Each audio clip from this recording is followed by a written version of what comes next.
Sharika Brown here, and today I'm going to take you all on the journey with me as I go and do some book hunting. So one of my side business that I do, one of the side hustles that I do is I flip books on Amazon. And today I'm going to go to a couple shops to source some books. And the first stop I'm doing is a thrift shop. A lot of the proceeds, basically, a lot of thrift shops are nonprofits, and this one, the proceeds go to helping families that have financial hardship. And so I'm gonna go in, and usually when I go into these stores, I go look for most books that are nonfiction. So here I'm gonna take you on the journey today as I go out sourcing. So I make it to my first stop, and as you can see, they have books that are $4. So 20 cents a book, no matter which book it is, and they all these books that they have in here for my pickings. But I really focus on like the religion books and self-help. And I like how they have it already organized for me that way. So I use the software Scout IQ. I'll put the link in the bio on how you can get it. And basically I use it to start scanning the books. And I needed to set the price because they were 20 cents, but I put 25 just as a round number. Um, for the books, all of the books, because sometimes, I mean, there's tax too. So I started scanning the books, and that little green area that you see there is for sell back your books. So if anything is over 25 cents, 20 cents in this case, because I'm only paying 20 cents for them, then I can send it to them. Even if I can't make a profit off of it, I can still send the books in to them. So yes, mine is set for to go green anything over $2 in profit, and so I get the accept um, as well. And so as I'm scanning, you see a lot of them with the BSR, the sales rank, that's in the millions. I try to shy away from those guys because I really like fast movers. And as you can see that the video, or in the video, you can see that it's spinning every time I scan. And that's because I forgot to switch it to database. So it's running on um, live pricing. And I really downloaded the database from the app before I left home just so that this process can go faster. But as you can see, I sort of forgot to do that while I was in the store. But later on, when I remembered, I switched it over to database, and it did go much faster. So one of the things I like about SkyIQ is that you can scan the barcode or the ISBN into it without having to type it in all the time. So sometimes it can read it.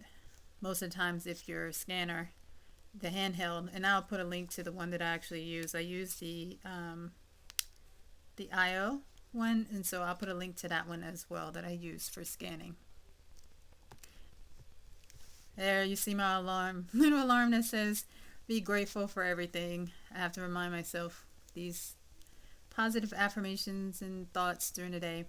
But yeah, as you can see, like some of them, even though they don't have much, like $2 profits, sometimes I will keep them depending on what they're selling for and how much I can get for them.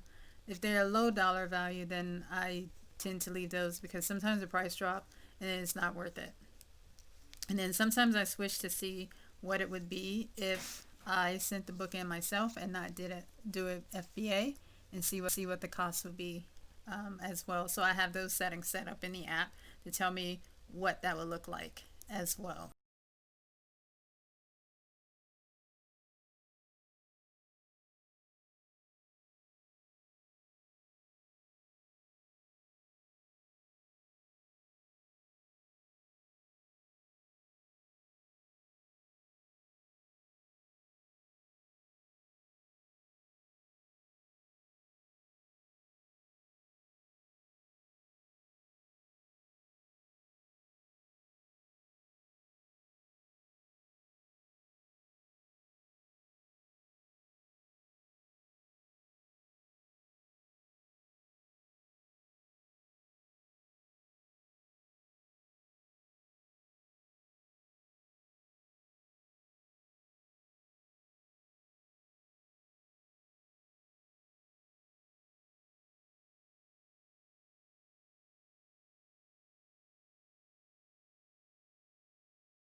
you probably seen some of them are fast movers, but they the profit more margin of me selling them on Amazon isn't there.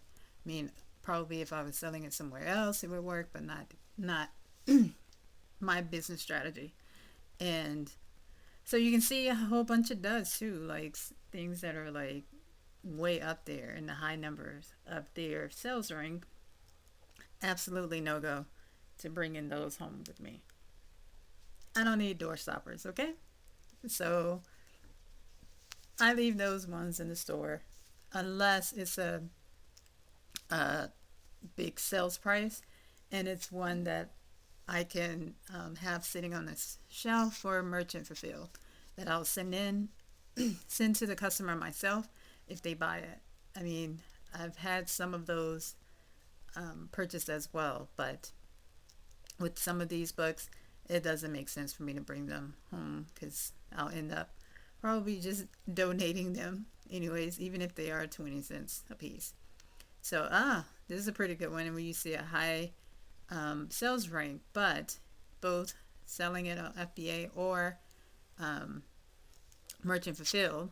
So it's a book that I can hold, and you see the profits are about $50 plus with me sending it FBA. So merchant fulfill would be higher because I'm doing it myself. And then you see another one there, even sell back your books. They want a piece of the pie too, but looks like this one has a pretty good rank, and I can send it in and sell it myself via FBA. And in another one, it has a high sales rank, so I'll think twice about sending it in FBA or send it in merchant fulfill myself. This book, as I said before, sales rank is good, so it's a fast mover. It's just that for what I'm paying for it, it's not worth it, and so I don't take those type books as well. And it was a bunch of duds there, but I did get a few wins out of the batch.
So I just left out of the first retail shop or resale shop, and I got about 20 books that, as you can see, most of the books that I scan, you can see the profits. So that's over $100 in profits.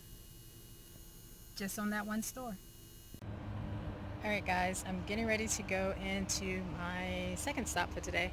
I'm going to a Goodwill. I usually, Goodwills are my last resort because normally they don't have a price that's good enough to meet for me, but sometimes I can find pretty decent books here and there within the Goodwills as well.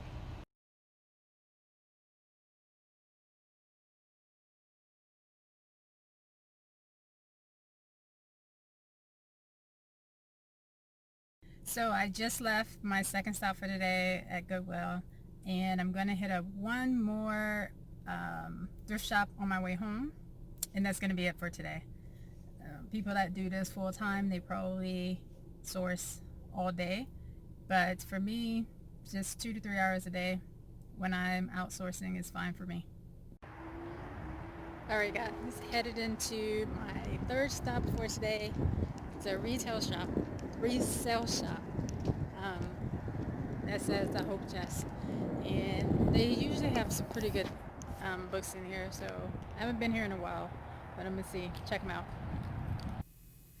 All right, so I just left my third stop for today, and I was able to get 6 books out of there. So I got about 30 books today in my haul, and the profits, not talking about the cost or anything, but the profits for today's pull probably is about 225, 230, somewhere up in there, with today's haul. And that was about 2 to 3 hours. Maybe I did about 30 minutes in the Goodwill, about 30 minutes here, and an hour in the first place. Well, the first place had books 5 for $1, so I was determined to walk out of there with a lot of books, and I did. I got about 20 books out of there, and so I spent about $4 there. At the Goodwill, I only got like 6 books, I think. 5 books, 4 books, something like that. A small number, but that was like $8. So like I said, Goodwill, the books are usually more expensive. And then I came to this place, and their books, their paperbacks were like 75 cents, and their hardbacks were like $1.50. So I got 6 of the paperbacks, and 4 of the 6 was a set. So I first scanned it as an individual, then my eyes looked and I was like, wait, these books look like they belong together. So then I went to search to see if I opened the Amazon Sellers app and then looked up the author, and on the back of the book it says it gave me like the series name. So I typed in the author's name and the series name, and then the set came up. Well, that set was selling for like $100 right now. So it cost me $3 for the set, and it's being sold for 100 some dollars. So I think I saw like 135, something like that. But anyway, so the profits from that would be about $100 if that book sells, if it sells for what it is. Even if it doesn't, I mean, I paid $3 for it. It'll probably go down. Even if it goes down to like 75, $60, doesn't matter. I still made a decent amount of money just in that short period of time. So that's book sourcing. And like I said, some people do it all day, just going from place to place. And I have to tell you that some days I go out and I don't get the big winners, but I get a lot of little ones, and a lot of little ones add up. So what I like to do is get enough books and source enough so that I can send the shipment in. Try to send at least 40 pounds, because it's better for you for your the payment of that you're going to pay for shipping, at least. Okay, so that was my day of sourcing my books, and if you found this to be very helpful, be sure to like the video and subscribe to my channel. Click that notification button so you can see other content from me. Until next time, my friends, I'll talk to you soon.